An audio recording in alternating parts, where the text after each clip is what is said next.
Hey there, shavers, shavettes. I see you back there. No need to hide.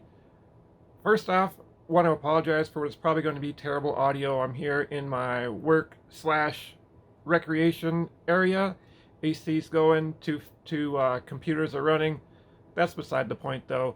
I uploaded this beautiful video here, and usually when I upload, I set it to private first, let it do its thing, and then double check to make sure there was no issues with the upload process, anything like that.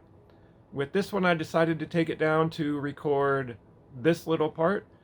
I don't talk a lot about shaving in this video, but I do talk about my grandpa who passed away last year. It's not an emotional video, it's not meant to be emotional, but I do understand that some people may not want to watch that type of video right now. Some people may not want to watch that type of video at all from, I guess it's kind of a shaving channel. I try to make this a shaving channel anyway. So if you choose to continue watching, thank you so much. I really appreciate it. If you choose to go somewhere else, then that's fine too. You're not going to hurt my feelings. This is your video feed. You should only watch the videos that make you happy. And yeah, with that, I hope you enjoy the video.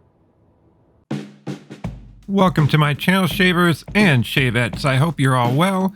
Got something a little different again today for you. Going to talk about a very special razor to me. But first, as always, the gear. Today's shave, we've got a West Coast shaving brush. This one in Silver Tip Badger.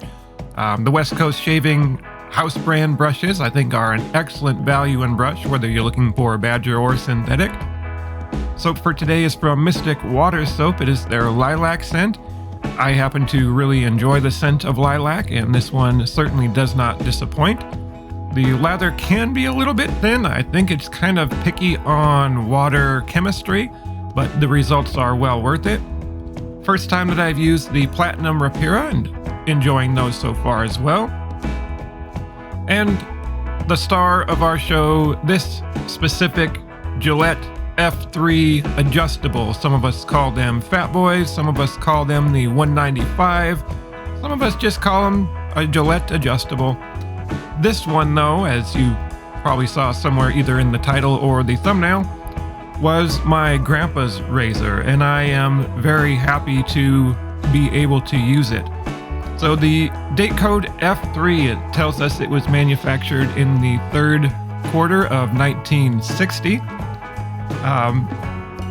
I started using vintage razors when I started wet shaving. That was around 2003, 2004, somewhere around in there. And I had shaved kind of on and off with the wet shave gear for a couple of years, and the thought had never crossed my mind to take a look at the internet and see if anybody else is using these razors or talking about their shave gear. And to my surprise, there was already a pretty good community building. One of the first things I noticed is people talking about family razors, and I thought, oh, that's really cool. That's something that I'd really like to be able to do as well. Family is definitely very important to me. I've spent all my life with some sort of grandparents so far. I had two great grandmothers that lived to be over 100 years old. The last one just passed away only 10 years ago. So definitely around a lot of family and very appreciative of my family. When I found these stories of people getting family razors, the first thing that I decided to do was to talk to my grandpas. And I asked, hey, do you have any old double-edged razors, anything like that you used to use? And both of them, almost in the same way, gave a little laugh, said, no, I threw that shit away a long time ago. Okay, so that was the end of that dream. So I hadn't even thought about it again. Last year, I lost both of my grandpas. Not due to COVID or anything like that. They were old guys in their 90s. It happens. My first grandpa to pass away was at the very beginning of the pandemic, and we hadn't had even a whiff of anything going on around here. So that was pretty much a normal process, or at least as normal as you would hope when that happens. When my second grandpa passed away, he was the one that owned this razor. This area was hit really hard with it. So it was extremely difficult to try to figure out how to handle that. What do we do? Got a few things, very few people together sporadically throughout that time. The most difficult part was where my grandpa is buried and grandma and a couple other family members. It is on reservation land, and they were in a pretty hard lockdown at the time, at least at the border of the reservation. They only allowed 6 people in to go to his burial, which fortunately, at least, that is the number of aunts and uncles that I have left. So my dad and his brothers and sisters they got to go do the burial. Well, a couple months later, I get a call from my dad. He said my aunt had been cleaning out Grandpa's house, getting it ready to be sold, and she found something that she thought I might like. All right, well, bring it over. Now, my grandpa had lived in this house since the mid-50s, so I had no clue what this would have been. And when my dad got over, he had a Ziploc bag with tissue paper kind of wadded up in there. And, all right, well, maybe it's something breakable. I have no clue. Opened it up and my jaw just dropped.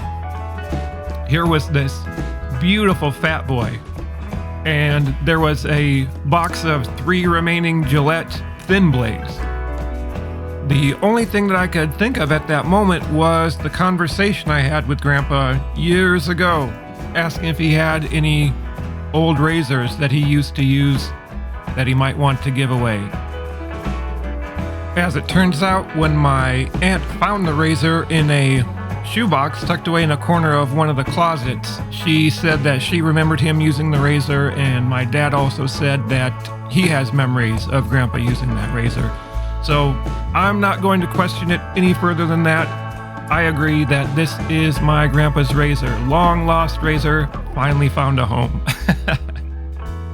I've used this razor a few times. The very first use, of course, I popped in one of the old thin blades. Not the best shave in the world. I'm not the biggest fan of vintage blades. For some reason, they just don't agree with me very much. And when it comes to Fatboys, generally not the biggest fan of Fatboys either. They're not bad razors by any means, but I've got other razors that I prefer to use much more than the Fatboys. With this one though, you better believe I really love using this razor. My grandpa was one of the first kind of larger than life figures that I remember as a child. When he was young, he was involved in an accident that took off his right arm just below the elbow. But there was still nothing that he couldn't do, and do very well. The first time that I remember asking him about what happened to his arm, there was a lot of conversations about his arm with all the grandkids. He told me what happened and how the accident happened, and I remember the first thing I asked was, well, where was this? Has anybody gone back to look? I'm pretty sure we can go back. It's got to be there somewhere. Yeah, I'm just going to blame that on being a young kid. But he definitely taught a lot of life lessons, and not in the way of telling a story and hoping to get a moral out of it, but very upfront and blunt. This is your lesson for today. One of the lessons I remember, and I don't know how we got on the topic exactly, but it was about how you should work and give 100% in what you do. He was not a work smarter kind of guy. He was a work smarter and harder type of guy. And he told me that no matter where you work, your job, you are always replaceable. Somebody else can come in and do the work for you. The goal that you should have with every job is to become so indispensable that you're going to cause a lot of stress if they have to fire you. You're going to have people losing sleep because of what's going to happen when you're gone. And that's kind of the way I look at things. I don't know if that's good or bad, right or wrong, but that's kind of the way that I've approached things since then. Another memory that sticks out very clear in my mind kind of sums up his personality as well. This was I don't know, early to mid 80s, there must have been something going on with gasoline fires throughout the nation, because I remember a bunch of public service announcements on TV, the commercials saying not to clean things with gas. Don't clean your paintbrushes with gas. Don't clean the driveway with gas. I don't remember exactly what they said, but something must have been going on that they felt the need to make these commercials to encourage people not to clean with gasoline. Well, Grandpa was painting the house and we went over one weekend. And as I walked around the corner, he was starting to clean things up, and sure enough, he grabbed his gas can, poured some into a bucket, stuck a couple of paintbrushes in there, and proceeded to wash himself with the gas. He stuck his hand in, started swishing it around. He started getting it up onto his arm, getting all the paint splatters off, and I was shocked. I'd seen these public service announcements. I said, "Grandpa, I saw on TV you're not supposed to use gasoline to clean things." And he just laughed and looked at me and said, "I've had my hand in things that would kill the average man." And I believed him. I still believe him to this day. That's kind of who he was, and that's kind of the lessons, if you want to call it that. I still never wash my hands with gasoline. I think that may have been a bad idea, but that's who he was. There was nothing that he couldn't do. There was no challenge he wouldn't accept. His favorite stories to tell was when he met my grandma and needed to raise money to go on dates, he would hustle pool. And I bet they went on some really fancy dates, because I never could beat him in a game of pool. Definitely more skilled pool player than I am, even with the one hand. So that's the story of my grandpa and his razor and how I got to have his razor. And I'm very happy that I'm the one that gets to keep it and use it and enjoy it. I'm glad I got a chance to tell you a little bit about my grandpa. I hope you enjoyed it. And yeah, overall, not much of a talk about shaving, but I sure am glad you chose to spend a little of your time with me today. I do appreciate that an awful lot. And yeah, hope you enjoy the rest of your day.